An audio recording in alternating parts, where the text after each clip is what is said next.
got a lot of balls in the air. But it looks like the stream is happening. And yeah, so I've not done the YouTube live thing.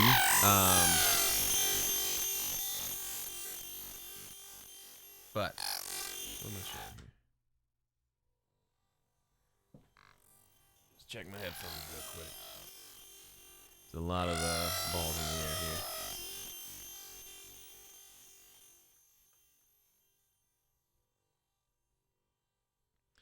Getting some feedback from something. Check. Well, that's a weird sound. Check. That's weird.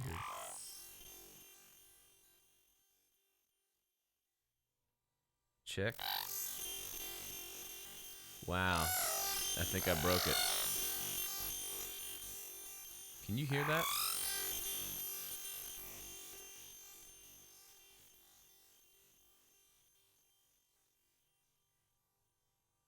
That's weird. How about that now? Okay, now I'm not hearing the weird sound and the weird feedback. Can somebody in the chat let me know if you can hear me? Is it all good now, Rob? Sorry about. I'm trying to figure out how to get all this working.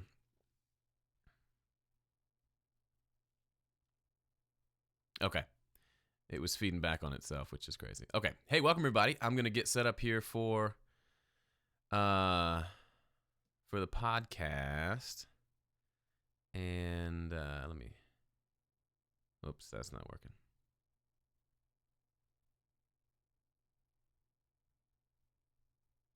Anyway, give me a minute and I'll have it ready. I'm kind of all over the place here.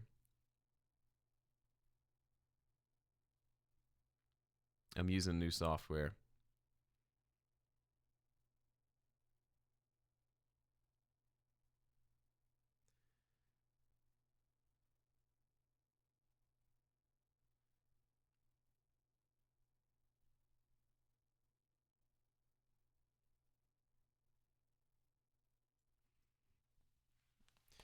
Making me feel the way I feel.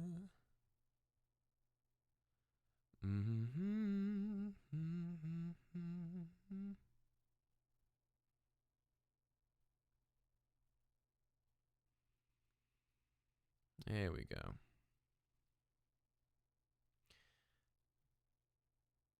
All right, I think you should be able to see Studio One. If I switch over to that, that's good.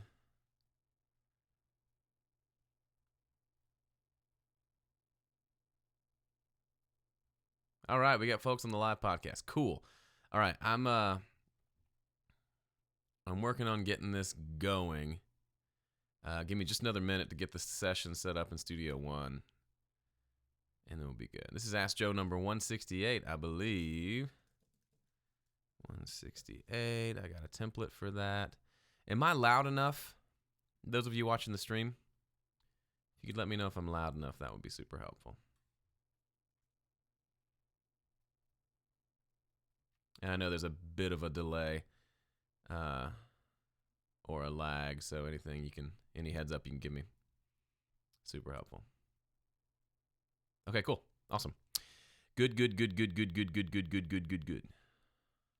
Super great. Okay, so I guess we're good to, let me start the recording of the video. A lot of balls in the air here. And yeah, okay, hang on. Let's switch to this. Now you should be able to see me and see Studio One, which is kind of fun. Let me adjust the size here.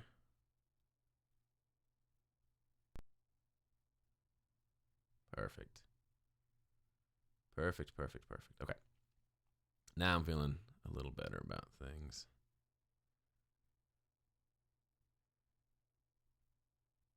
Hey, this live streaming thing ain't no joke. So I'm showing I've got a good connection. Everything's looking like it's working well. I'm going to start the recording. Go from there. Beautiful. Okay. Let's get some ideas for an intro. It's been, a couple weeks since I've done one of these. So I'm a little rusty. I need your help. Some sweet wizardry. Okay. So let's see. Oh, you know what I wanted to do, and I just don't have it. You know what? I'll do it. I've got this Looper app on my phone. It's called Loopy HD. Super cool app. I don't know how well you can see that, but you shake it, it'll reset itself. All right, here we go. Do an intro. Let me record myself.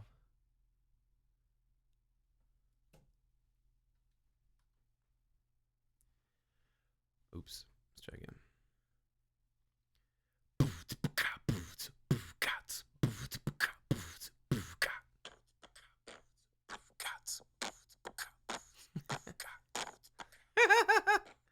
Okay. What's the tempo of this thing? If we do...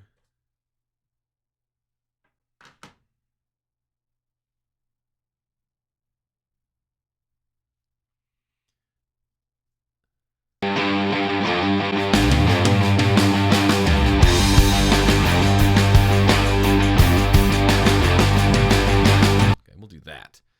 Back to the beginning.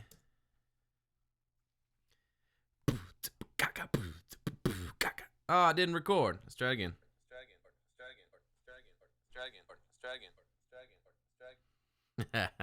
Here we go.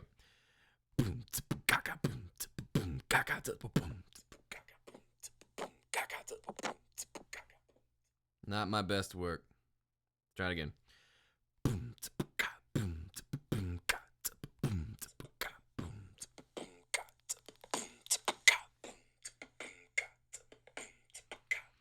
You gotta get good at this looping thing. Have you ever done loops before? It gets really, it can be really difficult. Here we go.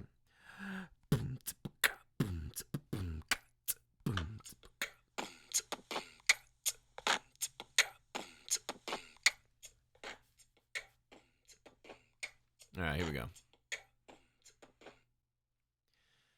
From the top, sing your highest note. That's a bad idea. It's probably about as high as it gets. All right. This is Ask Joe number.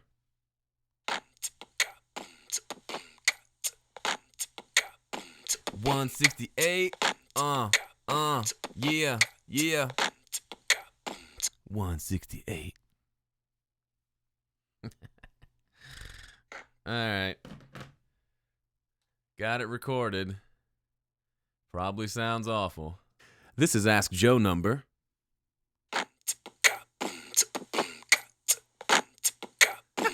$168. Yeah. 168. Oh boy. All right. That ought to do it. Let's get this show on the road, huh? If you have questions, I'll take some from the stream.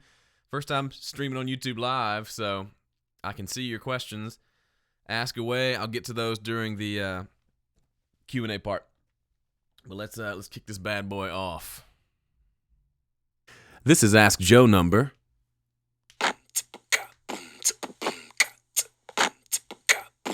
$168. Yeah. 168.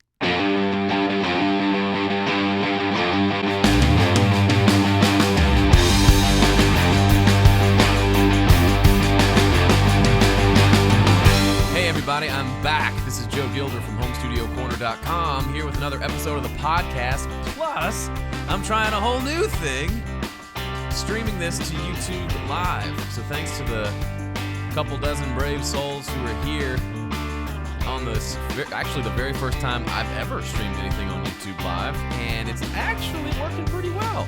So I might use this for more stuff maybe not just the podcast, maybe stream a show or two there. I can't see the quality from my end, but from what I'm hearing from the folks in the chat, they can hear it okay. I guess it doesn't sound awful, and I'll take it. So if this is your first time listening to the podcast, thanks. I'm glad you're here. Should be a fun show for you today. I try to put these out at least once a week. Some weeks there's 2 or 3. Some weeks there's none. This week there's probably going to be 1. But I want to give you an update on the most recent fun thing that I did, which is Audio Bloggers Live. I'll talk about that in just a second, but I want to connect with you. I sent an email out to my email list yesterday or the day before, and I want to mention it again here on the podcast. I'm all over the place social media-wise. There was a period there where I wasn't really involved on social media at all, but I am now, and I want to connect with you. So I'm putting out content on mainly Facebook, Twitter, and Snapchat. And those are kind of the big 3 for me right now. There's also an app called Anchor, which is a really cool app where you post up to 2-minute sort of mini podcasts, and then you can reply to other people's podcasts via audio. So if I ask a question, you can literally record yourself answering the question. If you're an audio person, which you probably are, it's a cool little app to check out. So my handle on all those platforms is Joe Gilder Music. Come say hi. Interact with me. I would love it. Okay, so I just got back. This past weekend was an event called Audio Bloggers Live, which was put together entirely by my friend Ronan Chris Murphy, who lives out in LA, who's a fantastic engineer, been doing this for years. You may have heard of his show, Ronan's Recording Show. He also runs Recording Boot Camp, which is they're different. I think they're like a week-long boot camp style event at his studio in LA.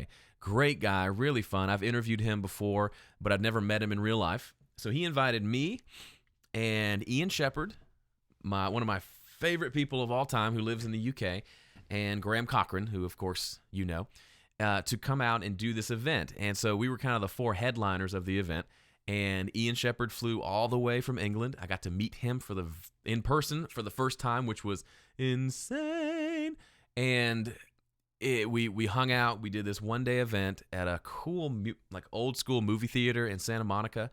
And then we each did a talk, and we had panels of different professional mastering engineers, people from the world of music licensing and music placement for TV, video, film, and then a couple of big-name mix engineers like Bob Clearmountain, Mick Gazowski, and Dylan Dresdo. So it was a really cool event, and I had a blast. We had a couple hundred people show up, and a lot of people that I know through the interwebs, and now I got to meet a few of you in person. So it was amazing. I hope to do more in-person events because it's really nice to meet up with you.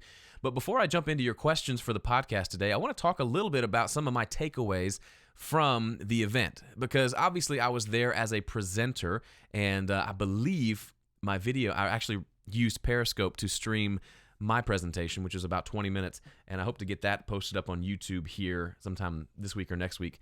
But so you'll have that. But I don't want to talk about that. I want to talk about what my takeaways were, because I was one of the speakers, one of the presenters, but I was also there to learn and to hear from all these awesome people, and to learn and to glean from their awesome, amazing wisdom. So I've not put together a list. This isn't organized, just kind of off the top of my head, things that I'm walking away from thinking more about. One of the things is from a panel that I led. I sat down with 3 gentlemen from varying levels of music placement. So there was a music supervisor who picks the music that goes into shows like the show Girls on HBO, and a couple other shows. They've all had placements in shows like The Walking Dead and Better Call Saul, and not only just AMC shows. But it was these 3 guys. One was the founder of Taxi. So Michael founded the company Taxi that kind of connects independent musicians with placement opportunities in the video, TV world, movie world. And then a guy named Bob Mayer who runs Black Toast Music. It's just kind of a publishing company where he partners directly one-on-one with musicians and artists, and they split any placements that happen. The royalties off of that get split. So anyway, there were 3 varying levels of how to get into the business, and it was a really interesting panel because I hadn't thought, if you had asked me, hey, how do I get my stuff placed in TV or film, I would have no idea. Literally no idea. And now I feel like I have at least a better idea of what's involved. And so it seems to me like there are a couple ways to do that. Obviously, you have to, the biggest takeaway for me, and something I pointed out to the audience, was you have no chance of getting your music placed in a movie or a TV show and making potentially thousands of dollars. No chance of doing that if you never finish a song, right? Also, slim chance if you only ever finish one song every 10 years. A lot of these people who are on there are prolific. They're always releasing music, right? And it goes without saying, but I think it also doesn't go without saying, because we need to be reminded, oh yeah, this is about using our music. So we think about music in terms of, I'm going to release music for my audience and sell it, and then maybe get picked up, and maybe something happens down the line with major label distribution and things like that, which is great. But there's also some big opportunities and big money still in the TV and film industry, because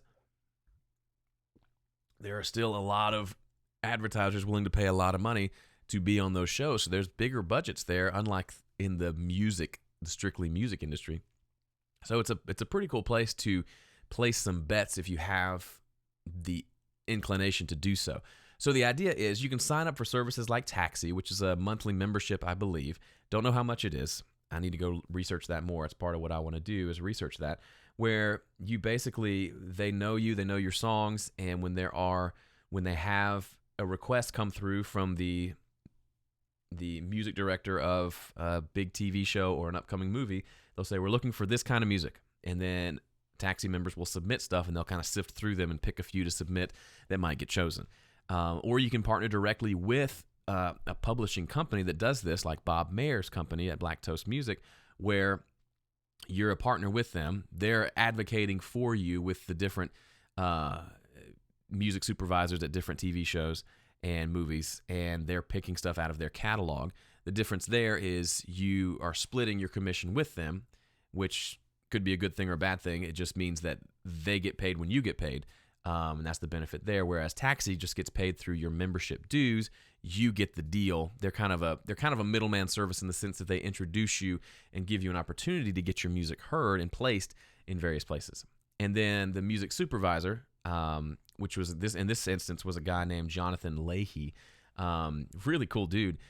He, if he finds your music, happens to find it somewhere, or happens to come across your music and thinks it would be a good fit for a particular show or a particular spot they're looking for, then he can obviously contact you as well. So the idea was there are lots of ways to put yourself in a good position to be chosen, but then there's also opportunities for taking your music and making it work harder for you. What I mean is, and I've been really bad about this, is I've finished several albums in the last few years, or EPs and albums. Last year I released an album and an EP, and none of those I've gone through and bothered to print or export the instrumental versions of the song, or to print out all the stems of those. So if someone came to me and said, hey, we want to use this song, but we really don't need all the lyrics. We just want the lyric of that one chorus, but then we need 2 minutes of music underneath it before that chorus comes in. Let's say there's a dialogue scene and then it's the end of the movie. They want just music for the dialogue, and then when the end of the movie comes, they want to bring in the vocal and the actual full track. Well, guess what? If you don't have that ready for them, sometimes they need it right now, and you've got to go find the session and open it up and hope that everything still works and that you can export the instrumental. You've lost the gig. And they talked about how often that happens, especially if it's a song you did 5 years ago. For me, for example, I don't use Pro Tools anymore. So any projects that I did in Pro Tools are kind of, you can either get the full mix or that's it. I don't have any other options for you. So they talked about when you're finishing your music, go ahead and do a mix without the vocal, a mix, and then also export all the stems so they can say, hey, we'd love to have this section with just drums and bass, and then come into the full band thing. If you have all the stems in actual WAV files that you've saved onto a hard drive and in different online places, then it doesn't matter what system they're using 20 years from now, they could use your song. So it's about setting yourself up for success and putting yourself in the right position to potentially be chosen, but then also making sure the files and the audio and the music itself is in a format and is laid out in such a way that actually could be used. And that's really cool. And again, there's lots more questions than I have answers, but that was a big takeaway for me. Another big takeaway was there was one panel with Bob Clearmountain, who's mixed You can go look at his discography. He's mixed everything, but notably Springsteen, a lot of his records, and I can't remember the rest, but just tons and tons. And then on stage with him was a guy named Dylan Dresdo, who has won Grammys mixing like Black Eyed Peas. So they mix a little bit different music, obviously, but they also have completely different mixing approaches. One guy, Bob Clearmountain, still runs everything through a 72-channel modded SSL board. I asked him about the automation that he uses on there. He's got the automation computer on the SSL that lets him ride faders, and that software was last updated in, I think he said, 1995. So he is working on a dinosaur that's working, but that's his approach. That's his system. He has just tons and tons of outboard gear that he runs vocals through this chain of, an LA2A compressor into a Massenburg EQ or something. I don't know what they were, but he that's his workflow, and it works really well, and he gets fantastic mixes. Dylan, sitting right next to him, also winning Grammy Awards, is all in the box. He's using all plugins and software and getting great results. And to me, that was just such an example of two of the complete extremes of what you can do in the studio. You can be all hardware, you can be all software, you can be a combination of both, and both of them are winning Grammys, and both of them do fantastic work. It kind of puts a stop to any of those debates, because there's just literally no debate you can have that says you have to use this or that. It's all about who's using the tools, how they're using it, and the results they're getting. That was kind of a common theme throughout the weekend. You had mastering engineers who disagreed on delivery standards or on approaches to mastering or on this or that. And there were so many things like that. And it all came down to personal taste and just doing good work. You can do good work with all sorts of different tools. And to me, that was encouraging. It kind of reaffirmed the stuff that I'm telling you all the time on this podcast. Just focus on making music, and the rest of it will come together. All right, let's go to the questions. Boom.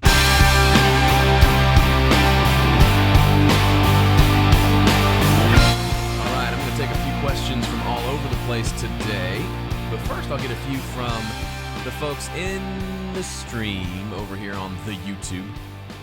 Let me grab a couple of those. Lane Studios says, I'm curious, what mic are you using for this stream? I'm watching via phone and I can't really tell by looking. Well, if you were on the computer, you couldn't see either because the name of it's on this side. This is a Mini K47 from Roswell Audio. It's a microphone company started by my friend Matt McGlynn over at recordinghacks.com. And really cool mic. He sent me one to review, and I've refused to send it back because I like it so much. I actually need to get with him and pay him and do a proper review of this. But it's a really cool mic. I've used it on all the vocals for my EP Free. We're done on this microphone.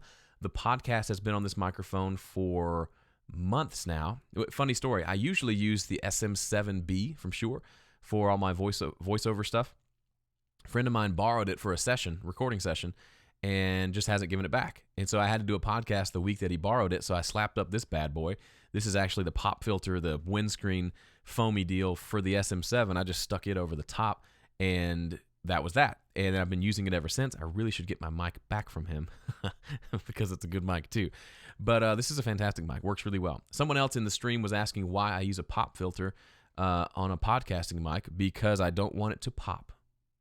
Same reason you do anything with a pop filter. Now, I could use one of the big circle ones, but then I can't see the screen, right? So it kind of isn't super helpful. So I use a foam one that's really thick, and I have it a little bit below my mouth, a little bit to the side, so I can see the screen completely, but I still have the microphone close enough to give me that nice, deep sound. There you go. Good question. Excuse me. The Glitch is the Grain asks, Joe, have you ever had a song that you wrote that you like so much but have no idea whatsoever as to how to arrange it? How do you get through this? That's a really great question. I've have songs that I love all the time and songs that I have no idea what I'm going to do all the time.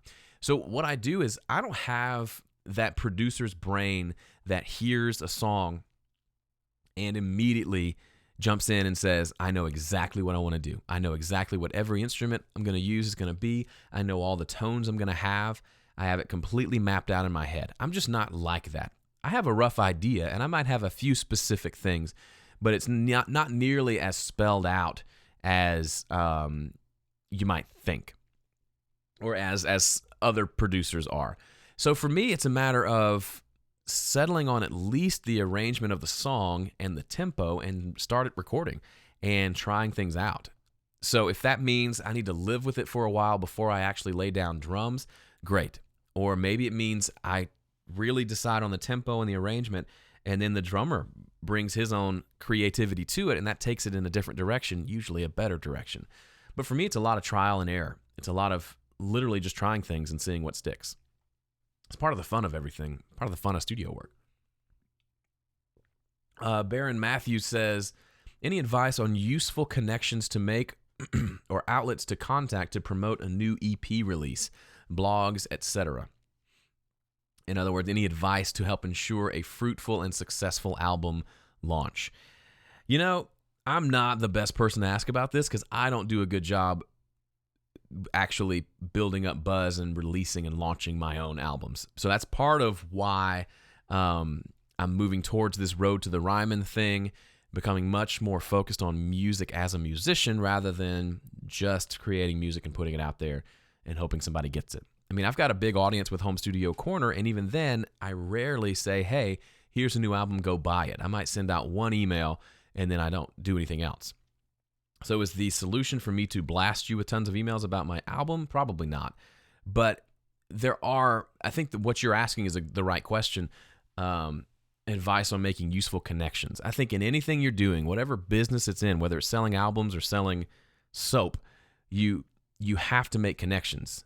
And you have to find people who have audiences or who have some level of influence and connect with them, however that means. So usually that means if I'm going to release an album in October of this year, which is right now the plan, I need to start contacting and connecting with musicians now, not saying, hey, I'm going to need you to promote for my album, but saying, hey, I heard I heard your latest album. It sounds great. I'd love to review it on my website or on my Twitter feed or on my Facebook feed, and would love to give away a couple copies to my followers if you're okay with that, or find ways to offer value to them, even if it's smaller value, the effort there, and doing a review of their album or something like that and publishing that can go a long way and can be a way of creating value for them that you then turn around and when your album does come out, you can ask for help. Say, hey, would you mind promoting my album to your followers if it's a good fit and things like that. So if you're waiting until the album's out, then you become that guy who says, hey, I got an album, would you do me a favor? But if you're constantly in those relationships and constantly creating value and being helpful to other people, then you have more of a right to ask for that. Similar to Home Studio Corner, I do these free podcasts, free videos, all the social media stuff where I'm trying to create value. And then I'm also going to ask you, hey, would you buy would you buy one of my products or sign up for one of my memberships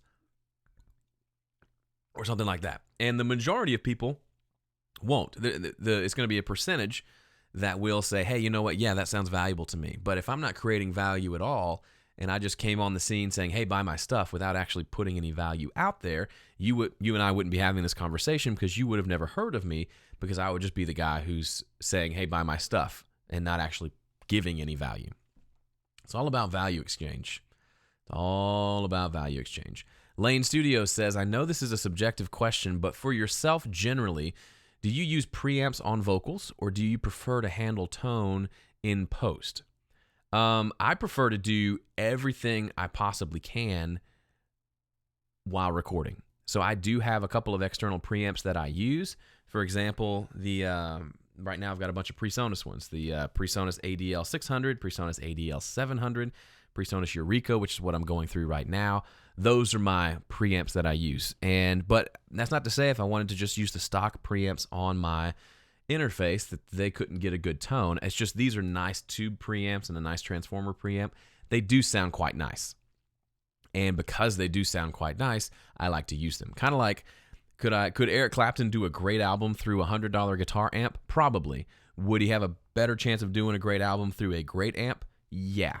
So I don't want to come across as saying gear doesn't matter at all, but it's more minimal part of the equation. If I could give you a killer performance with just one microphone, me and a guitar, if I get in that spot and I'm performing something amazing and the guitar captures it adequately, Great. Versus the perfectly placed microphone with the perfectly chosen microphone preamp that records a perfectly mediocre performance of a bad song. There's just more variables than we like to admit there are, if that makes sense. Okay, let me see. I had some questions over in Facebook. If you're not connected with me over there, you can find me at facebook.com/Joe Gilder Music. But let's see what questions go away. I opened the wrong thing. Let's see what questions we have over there. This is from Domagoj Kos, who says, "Hi, Joe. You can read my name as Dom. Sorry, Dom.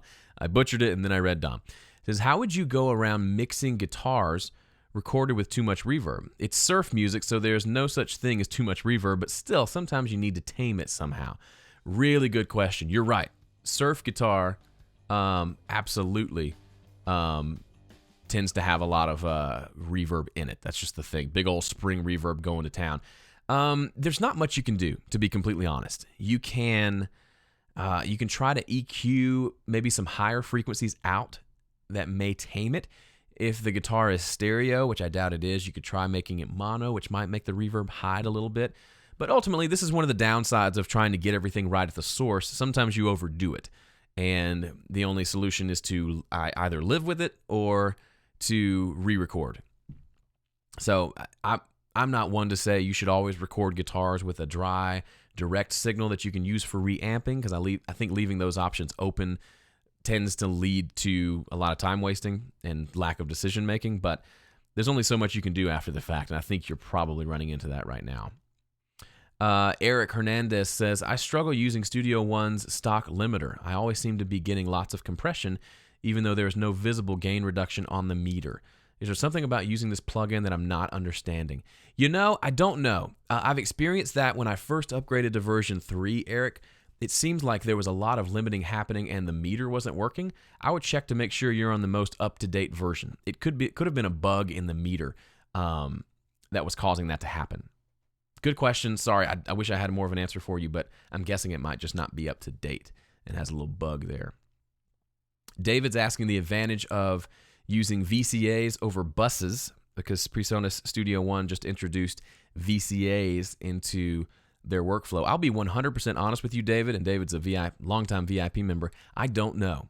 All I know is VCAs, voltage-controlled amplifiers is what it stands for, is the idea of, if you've ever used mute groups where you press one mute button and it mutes a bunch of tracks, it's that idea. And so it's the idea of one fader controlling the faders of any number of tracks grouped together. I don't quite see the point, for me personally, especially the way I like to mix everything through buses, but I don't quite see why I would need that. Now, it's mostly out of ignorance because I've never really used them in the real world, so I'm going to play with them and try them more, but in my opinion, I tend to, if I want to use one fader to control multiple tracks, I tend to do that with a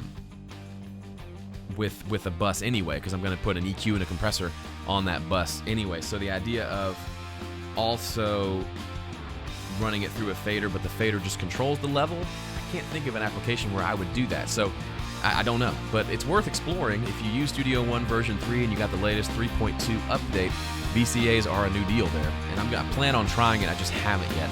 So that's all I got for you. Sorry. Next question is from Timmy Fasano. Says, "What is your method to taming very harsh cymbals in a mix?" It's a great question. The biggest thing is low pass filter. A lot of times, simply putting a low pass filter on the top end of the cymbals that's a high cut filter, allows you to roll them back and kind of find that sweet spot. The other thing is potentially you just need to turn them down and have a less overhead heavy mix. All right, that's it for me this week. Thanks for watching. See ya.